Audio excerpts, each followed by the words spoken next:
90 రోజుల కోర్సు పూర్తి చేస్తే చాలు 100% ప్లేస్మెంట్ సపోర్ట్ తో సాఫ్ట్వేర్ జాబ్ మీ సొంతం. వెంటనే కోడ్ జ్ఞాన్ డెస్టినేషన్ ని సంప్రదించండి. మనతో పాటు లోకం మాధవి గారు ఉన్నారు. మొదటి నుంచి కూడా జనసేన సిద్ధాంతాలని ఆకర్షించి ఉత్తరాంధ్ర నుంచి అన్ని తనై ఎమ్మెల్యే గెలిచారు. ఈ రోజున లోకం మాధవి గారిని తమ మూల్యమైన సందేశం. సుమన్ టీవీ ప్రేక్షకులకి నా నమస్కారం అండి. జన సైనికుల తాలూకా 11 ఏళ్ల కష్టం, పోరాటాలు చేశాం. ఎన్నో రకాలుగా ప్రజల సమస్యల మీద, అలాగే ప్రజలకు అండగా ఉండడానికి జనసేన నాయకుడు పవన్ కళ్యాణ్ గారి ఆధ్వర్యంలో చాలా కార్యక్రమాలు జరిగాయి.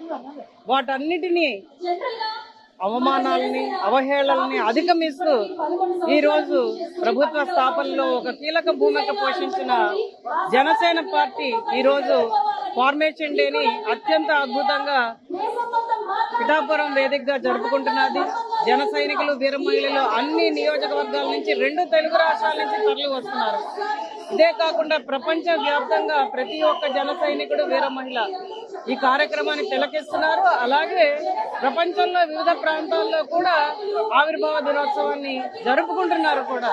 కాబట్టి ఇది ఒక విజయోత్సవ సభగా భావించి దీనికి జయకేతనం అని ఈ రోజు పేరు పెట్టి అందరితో కలిపి ఆనందంగా జరుపుకోవడం జరుగుతున్నది. మాధవి గారు, మీరు 11 ప్లేన్ రైడ్ చూశారు. ఎక్కడ మీ నాయకుడికి కానీ మీ అందరికి కూడా ఓటమిలో ఆయన వెమ్మటి ఉన్నారు. ఇప్పుడు ఫస్ట్ టైం గెలుపు అనేది ఆయన చూశాడు. గెలుపు కూడా బంపర్ గెలుపు. రాష్ట్ర నాయకుడిగా డిప్యూటీ సీఎమే కాదు, దేశ రాజకీయాల్లో మోదీ గారిని కూడా 3వ ప్రధానమంత్రి అవడానికి కారణమయ్యాడు. ఇంత దూరదృష్టి ఉన్న నాయకుడితో మీరు ఎలా ఫీల్ అవుతున్నారు ఒక మహిళగా? చాలా ఆనందంగా ఉన్నారు. మామూలు ఆనందం కాదు ఇది. ముఖ్యంగా మీరు మహిళగా అన్నారు. మహిళలకి చాలా గౌరవం ఇచ్చే పార్టీ జనసేన పార్టీ. అందులో జనసేన తొలి మహిళగా నేను ఈరోజు గెలవడం నాకు చాలా ఆనందంగా ఉంది. మహిళా సాధికారతకి నా వంతు కృషి చేస్తానని కూడా నేను చెప్పడం జరుగుతున్నది. నిజంగా ఈ 10 ఏళ్లు కూడా పార్టీ నడపడంలో కానీ, ఆర్థిక ఇబ్బందుల్లో పార్టీ ఉన్నప్పుడు దాన్ని సాఫీగా తీసుకెళ్లడంలో కానీ ఆయన చాలా కష్టపడ్డారు. ఆ కష్టాన్ని మేము అందరం దగ్గరుండి చూసాం.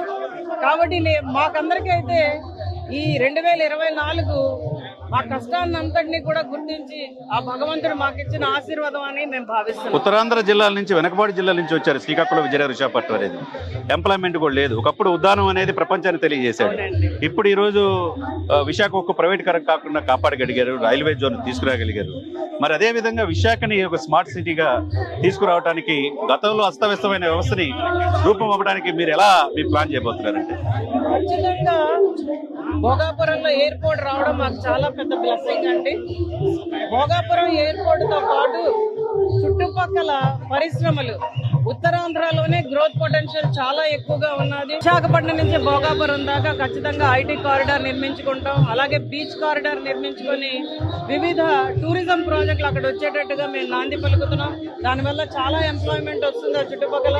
అలాగే ఎక్స్పోర్ట్ ఓరియంటెడ్ ప్రోడక్ట్లకి చాలా ఎక్కువ ఇంపార్టెన్స్ ఇచ్చి ఆ చుట్టుపక్కల ఉన్న పండే వనరులనే మేము ఎక్స్పోర్ట్ చేసే విధంగా అక్కడ ఒక ఇరాడియేషన్ సెంటర్, మార్కెట్ యార్డ్లు కూడా నిర్మించుకొని, కోల్డ్ స్టోరేజెస్, అలాగే డ్రై ఫిష్ ప్రాసెసింగ్ యూనిట్స్, అలాగే వివిధ ప్రాజెక్టులతో మేము ఖచ్చితంగా ఆ ప్రాంతం అభివృద్ధి చెందేటట్టు చేస్తాం. ఎందుకంటే ఈ రోజు మాకు ఒక ఫార్మా కంపెనీలు ఉన్నాయి.